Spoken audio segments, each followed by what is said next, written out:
Hola amigas, amigos, buenas noches. Estamos aquí transmitiendo en La Dominguera. Ustedes escucharán, si se alcanza a escuchar un poquito en el fondo de esta transmisión, estamos escuchando el posicionamiento del diputado Santiago Krill Miranda del PAN en torno a la reforma eléctrica. El debate en materia eléctrica en la Cámara de Diputados es el debate que se esperó o se esperaba desde hace más de 6 meses. Recordemos que el 1 de octubre del 2021 el presidente Andrés Manuel López Obrador presentó una iniciativa de reformas constitucionales a los artículos 4, 25, 27 y 28 para que la Comisión Federal de Electricidad tuviera el 54% del mercado de la energía eléctrica en el país, retornándole o devolviéndole esa mayoría, y para que los sectores privados tuvieran el 46%, es decir, una ecuación inversa a la que se tiene desde la época de la reforma eléctrica de Enrique Peña Nieto en el año de 2013. Este debate apenas está tomando curso con muchísimos accidentes e incidentes y quejas y acusaciones mutuas en Cámara de Diputados, pero es importante que el día de hoy le demos un contexto a ustedes de lo importante de la reforma eléctrica que se está discutiendo y que es muy probable que esta noche o madrugada o hasta el día de mañana se tenga la votación en lo general, y también conozcamos cuáles son los siguientes pasos que se pueden dar de no aprobarse la reforma constitucional. Esta sesión que se está desarrollando ahorita en la Cámara de Diputados, que ustedes la pueden ver en las redes del Canal 14, del SPR o en el canal del Congreso, se realiza al día siguiente de que falleciera uno de los íconos más importantes de la lucha por los derechos humanos en México, por la lucha por la democracia y en contra del autoritarismo y de la represión de un Estado que no acaba de morir para darle pie y nacimiento a otro, del Estado de la cleptocracia priista. Estoy hablando de doña Rosario Ibarra de Piedra. Doña Rosario Ibarra de Piedra falleció a los 95 años el día de ayer, y la sesión del Congreso de hoy, de la Cámara de Diputados, inició con un homenaje a doña Rosario. Y antes de iniciar el análisis, yo quiero recordarles una anécdota que a mí me tocó vivir junto con doña Rosario Ibarra en el 2008, y que tiene que ver con la reforma eléctrica, que tiene que ver con la importancia y lo estratégico de esta reforma. Recordemos que en el sexenio de Felipe Calderón se impulsó una iniciativa de reforma energética para autorizar a las grandes petroleras internacionales a poder extraer petróleo en el fondo del mar. ¿Se acuerdan del tesorito, aquel tesorito que estaba en el fondo del mar y que fue una de las justificaciones de que se tenía que hacer una reforma energética para abrir Pemex? Bueno, en aquella época, de 2006 a 2012, doña Rosario Ibarra fue senadora invitada por el entonces PRD a participar por segunda ocasión en la Cámara Alta. Si ustedes recordarán, en esa ocasión se generó un movimiento ciudadano popular encabezado por Andrés Manuel López Obrador, las famosas Adelitas que hicieron un cerco legislativo para evitar que se aprobara esa reforma constitucional. Bueno, el cerco legislativo no impidió que se pudiera tener una sede alterna a la del Palacio de Jicotencal, donde antes sesionaba el Senado. Esa sede alterna fue el edificio que está frente al Caballito Moderno, o la escultura del plátano, como le conocemos algunos de los que vivimos en la Ciudad de México, en Avenida Reforma.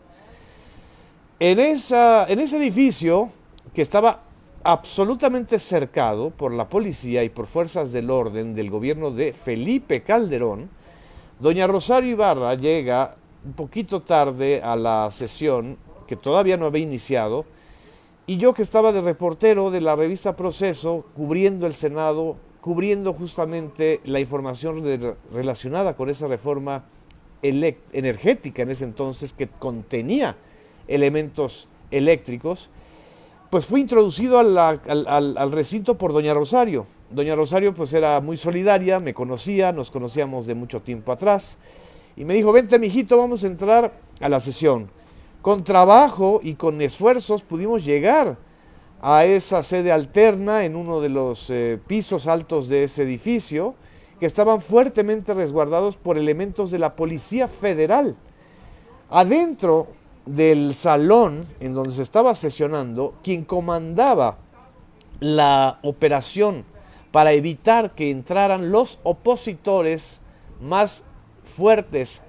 a esa reforma energética, estaba el señor Genaro García Luna, actualmente preso en Estados Unidos por vínculos con el crimen organizado y por presunto lavado de dinero y fraude, entre otras cosas. Ese 2008 observé la hazaña y la sangre fría con que Genaro García Luna podía tratar a una leyenda viva que en ese entonces tenía 82 años, doña Rosario Ibarra, que era senadora de la República. De ese tamaño era el desprecio del gobierno de Felipe Calderón contra todo aquello que se le opusiera a los caprichos y a los compromisos que tenía con el gran capital extranjero que lo apoyó para llegar de manera fraudulenta a la presidencia de la República en el 2006. Incluso en mi rapto de coraje yo le grité muchas cosas a Genaro García Luna, no se me dejó entrar, por supuesto, al recinto, pero finalmente pudo acceder a él doña Rosario Ibarra y votó en contra, junto con Jacob Polensky, que también había quedado fuera de aquella reforma eléctrica. Esta anécdota nos sirve nada más para ubicar a los verdaderos personajes. Me resulta todavía un tanto cínico, grotesco e hipócrita escuchar a las bancadas del PAN ahora hablar de derechos humanos y más a la bancada del PRI hablar de la reforma eléctrica o de la electricidad como un derecho humano fundamental para justificar que como eso no está incluido en el dictamen, no van a votar a favor. Es muy importante este debate porque es el primer debate en México sobre materia eléctrica, energética y minera en relación con el litio, que va a revertir 32 años de continuo desmantelamiento del sector eléctrico y energético petrolero en este país. Es exactamente la correlación distinta a la que ocurrió justo durante el gobierno de Felipe Calderón, en aquella época, en el 2018, cuando se quiso hacer la primera reforma contemporánea a la Constitución para abrir indiscriminadamente el sector energético a el capital transnacional. En aquella época incluso hubo priistas que se opusieron, como Francisco Rojas, ex director de Pemex durante 8 años. Se aprobó y no se avanzó demasiado. Llegó Enrique Peña Nieto a la presidencia de la República con la coalición de intereses que ya conocemos y se firmó desde el inicio de su gobierno el llamado Pacto por México. El Pacto por México en realidad era una especie de coalición y cooptación de muchísimos millones de pesos y de intereses entre el PRI de Peña Nieto, el PRD, que ya para entonces estaba distanciado absolutamente de la línea de López Obrador, de el PAN de Felipe Calderón, de Vicente Fox, que además, acuérdense que Vicente Fox apoyó la llegada de Enrique Peña Nieto a la presidencia de la República, y del Movimiento Ciudadano entonces. Ese famoso Pacto por México que en 2013 aprobó en vísperas del 12 de diciembre, Día de la Guadalupe, diciembre de 2013, una reforma energética y eléctrica que prometió que era necesaria para bajar las tarifas de electricidad y de gasolina en el país, fue un rotundo fracaso en materia de desarrollo eléctrico para el país y para los bolsillos de los mexicanos. Pero no fue un fracaso para que enormes compañías eléctricas transnacionales empezaran a especular con el mercado eléctrico del país. Lo que estamos viendo ahorita en la sesión de la Cámara de Diputados es el último estertor, la última carcajada de la cumbancha de aquel pacto por México, y por eso están en coalición el PRI, el PAN y lo que queda del PRD y del Movimiento Ciudadano, que en ese entonces, en la época de Enrique Peña Nieto, lograron la mayoría constitucional, es decir, las 2/3 partes, y ahora sabemos cómo, gracias a los testimonios y a las inculpaciones de Emilio Lozoya, es decir, pagando sobornos. Ahora ellos no tienen la mayoría la tiene Morena, y junto con los votos del PT y del Partido Verde, Morena en estos momentos tiene 278 votos, pero que no son suficientes de manera aritmética para lograr los 334 votos que se necesitan de los 500, suponiendo que hayan asistido los 500 diputados, se necesitan 334 votos para aprobar la reforma eléctrica en materia constitucional. El PAN tiene 113 votos, el PRI 70, el PRD 15 y el MC 15. Juntos dan aproximadamente esta coalición 212 votos contra los 278 votos de la coalición que está a favor de la reforma constitucional. Los priistas que se habían comprometido a votar a favor de la reforma constitucional en materia energética no están saliendo a declararlo. Nada más uno de origen campechano, del mismo origen que el líder nacional del PRI, Alito Moreno, se dijo pues en una línea distinta a la de su partido. Si no se aprueba hoy o mañana la reforma constitucional, es decir, que los 4 artículos constitucionales garanticen el giro de 180 grados de lo que durante los últimos 30 años ha sido la historia del desmantelamiento del sector eléctrico, el entreguismo de los gobiernos de Fox, de Calderón, de Peña, sobre todo estos 3 últimos, y que viene de atrás incluso de Salinas, hacia los poderes económicos muy fuertes y transnacionales. Aun si no se lograra, ya se logró que la Suprema Corte de Justicia, por 7 votos contra 4, o más bien de 4 votos contra 7, mantener la constitucional de la Ley de Energía Eléctrica, que va a garantizar la prioridad al despacho de energía que genera la Comisión Federal de Electricidad, que reconoce como energías limpias la energía que producen las hidroeléctricas y que privilegia el fortalecimiento de la Comisión Federal de Electricidad, que es una compañía propiedad de la nación. Es un baluarte mexicano en momentos además de profunda incertidumbre en el mercado mundial por el tema de la escasez de energéticos, por la guerra de Rusia contra Ucrania y por una situación en la que estamos saliendo de una pandemia que ha colocado a las economías globales y a las economías nacionales en una situación de máxima vulnerabilidad y también de protección de los intereses nacionales. Lo que esta reforma eléctrica, a final de cuentas, está haciendo es proteger el interés de la nación mexicana.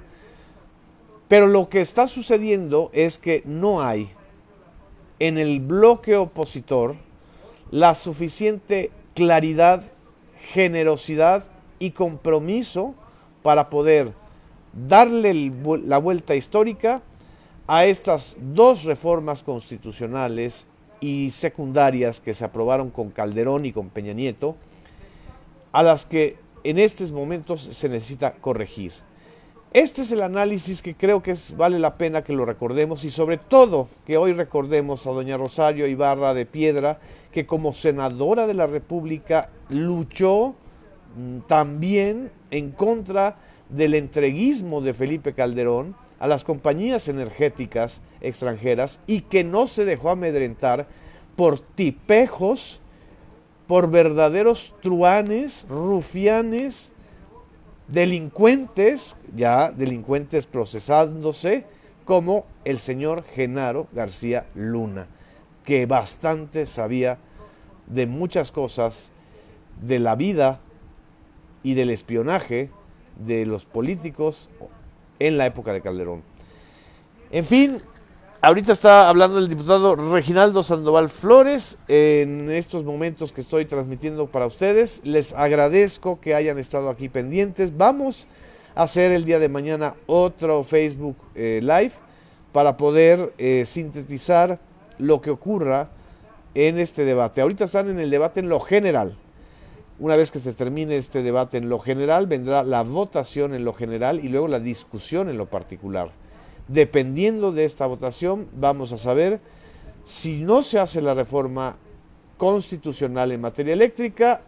El mismo lunes se empieza a discutir una reforma a la ley minera que no necesita de de 334 votos, o sea, de una mayoría calificada de los 500 diputados, sino de una mayoría simple, es decir, de 250 más 1, que fácilmente lo tiene el bloque de Morena, PT y Verde, para proteger el litio de México. Hay que también reconocer en esta jornada de hoy domingo a los cientos, miles, 3,000, me reportaron hace ya varias horas, de ciudadanos y ciudadanas que acudieron a San Lázaro para apoyar y respaldar a sus diputados de Morena, del PT o del Verde, que sí están apoyando esta reforma constitucional. Y aquí estoy viendo sus saludos, les agradezco muchísimo. Agradezco también que nos estén viendo pues desde varias partes del país y también incluso fuera del país. Esta es una síntesis y una conexión con el acontecimiento más importante de este fin de semana, que fue el adiós a una gran luchadora, a una mujer persistente, 4 veces candidata a Premio Nobel de la Paz, ex candidata presidencial 2 veces en 1982 y 1988, compañera de grandes líderes también de la izquierda mexicana, como fueron Eberto Castillo, Cuauhtémoc Cárdenas, el comandante Marcos y el propio Andrés Manuel López Obrador. En honor a doña Rosario Ibarra de Piedra, hay que defender la CFE y la